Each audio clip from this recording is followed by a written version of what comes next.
ভাই বিদেশে থাকলে সবাই মনে করে যে বিদেশে টাকা উঠছে। তো আমি কিন্তু এখানে সকাল থেকে বেচাকেনা করছি, সকাল 10টা থেকে এখনও পর্যন্ত 500 টাকা বেচাকেনা করতে পারিনি। তাহলে ভেবে দেখো বিদেশে থাকা কত।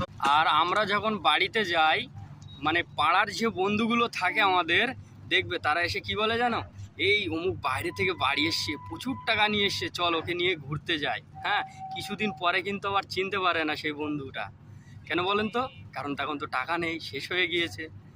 তো বিদেশে দেখুন, টাকা কিন্তু কষ্ট করে, বহুত কষ্ট করে রোজগার করতে হয়, ইনকাম করতে হয়। ভোট দিনে এই রোদে ফাঁকা জায়গায় দাঁড়িয়ে রোদে বসে তারপরে একটা টাকা ইনকাম হয়।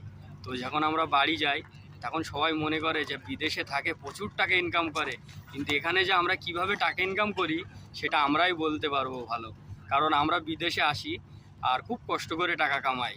5টা মানুষ আসে, উল্টোপাল্টা কথাও বলে যায়, শুনতে হয় এগুলো মুখ বন্ধ করে। কি করব? বিদেশ, ওই যে কথায় বলে না, দেশের ঠাকুর আর বিদেশের কুকুর, এটা কিন্তু সঠিক কথা। হ্যাঁ, এটা মাথায় রাখবেন। আর ভিডিওটা যদি পছন্দ হয়, আমার কথাগুলো যদি ভালো লাগে, তাহলে ভিডিওটা একটা লাইক করবেন আর ভিডিওটা শেয়ার করবেন। ওকে।